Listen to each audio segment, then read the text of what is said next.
સુરેન્દ્રનગર જિલ્લામાં સ્વચ્છતા સેવા અભિયાન અંતર્ગત સુરેન્દ્રનગર એસટી બસ સ્ટેશનમાં વઢવાણના ધારાસભ્ય જગદીશભાઈ મકવાણા દ્વારા શુભ યાત્રા સ્વચ્છ યાત્રા સાથે બસ સ્ટેશનમાં સાફ સફાઈ હાથ ધરવામાં આવી હતી, જ્યાં ત્યાં પડેલો કચરો સાફ કરવામાં આવ્યો હતો, પરંતુ તેમ છતાં બસ સ્ટેશનમાં કચરાના ગંજ અને બસ સ્ટેશન અને એસટી વિભાગમાં આવેલી દુકાનો બહાર જ્યાં ને ત્યાં કચરો અને ગંદકીનું સામ્રાજ્ય જોવા મળ્યું હતું। આ ગંદકીના સામ્રાજ્યથી મચ્છરજન્ય રોગચાળો ફાટી નીકળવાનો ભય નાગરિકોમાં ફેલાયો છે। ત્યારે સુરેન્દ્રનગર બસ સ્ટેશનના ડેપો મેનેજર સિનિયર વિપુલભાઈ ચૌધરી દ્વારા મુસાફરો જ્યાં ત્યાં કચરો ન ફેંકે તેમજ ગંદકી ના ફેલાવે તેમજ બસ સ્ટેશન ઘરની જેમ સાફ સુથરું દેખાય તેવી તાકેદારી રાખવા મુસાફરોને અપીલ આપવામાં આવી હતી। જ્યારે જાગૃત નાગરિક પંકજભાઈ પૂજારા દ્વારા જણાવવામાં આવ્યું હતું કે વઢવાણ મત વિસ્તારના ધારાસભ્ય જગદીશભાઈ મકવાણા બસ સ્ટેશનની સાફ સફાઈ કરી ફોટો સેશન ચાલ્યું હોય તેવું દેખાઈ રહ્યું છે।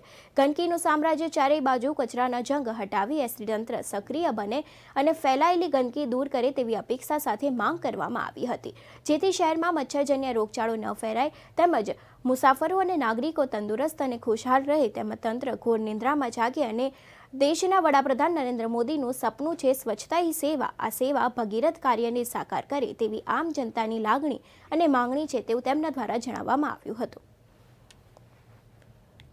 વિપુલ Chaudhari, senior depot manager Surendranagar.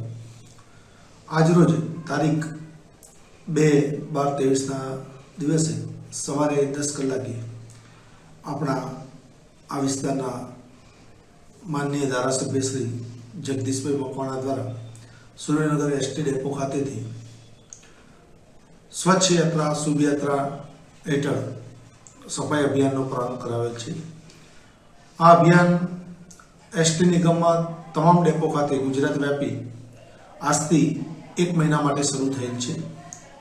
આ અભિયાનમાં મુસાફર જનતા જ્યારે પણ એસટી ડેપો ઉપર પ્રવાસ દરમિયાન આવે અથવા તો એસટીની મુસાફરી કરે તે દરમિયાન મુસાફર જનતા પણ આ કચરો જ્યાં ત્યાં ન ફેંકી કચરા પેટીમાં જ નાખી અને ડેપોને સાફ સફાઈ રાખવા માટે અમને મદદ કરે તેવી અપેક્ષા સાથે આજથી આ અભિયાનનો પ્રારંભ આપણા ધારાસભ્ય શ્રી દ્વારા કરવામાં આવેલ છે। મુસાફરો દ્વારા જ્યાં ત્યાં કચરો ફેંકવામાં આવે તો એના દ્વારા કોઈ અમલવારી ખરી?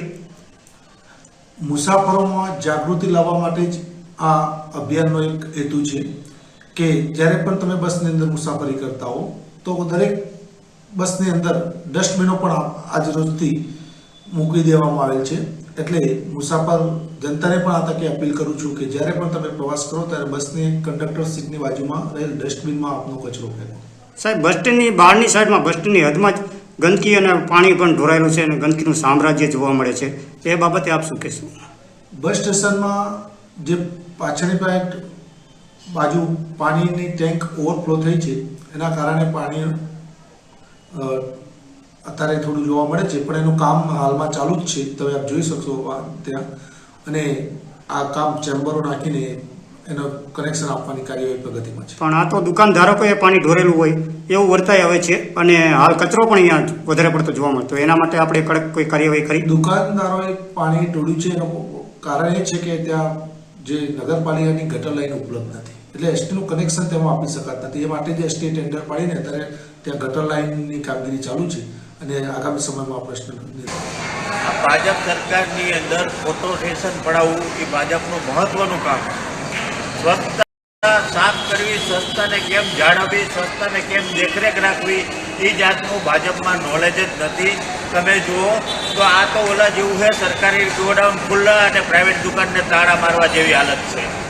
જો તમે આ બધું જોતા હોય તો તમે સ્વચ્છતા રાખવી હોય તો દરેક જગ્યાએ સ્વચ્છતા માટે સિક્યુરિટી રાખવા પડે, એના માટે તમારે માણસો રાખવા પડે, એના ઉપર સીસી કેમેરા હોય તો એની દેખરેખ રાખવી પડે, તો આ સ્વચ્છતાનું કામ રહે, બાકી ફોટો સ્ટેશનથી આ સ્વચ્છતા ન હટે। એસટી બસ સ્ટેન્ડમાં ધારાસભ્ય સવારે જ સાફ સફાઈ કરી છે અને બહારની સાઈડમાં ગંદકીનું સામ્રાજ્ય પણ વર્તાઈ રહ્યું છે, તો તેના ઉપર દંડ કરવો જોઈએ કે કેમ? દંડ કરવો જોઈએ તો ધારાસભ્ય જોઈને જ ગયા છે. ધારાસભ્યને આ સંસ્થા જોવા માટેનું કામ આપણે નથી આપ્યું. ધારાસભ્યને તો સુરેન્દ્રનગરને કેમ વિકાસ થાય એનું કામ આપ્યું છે.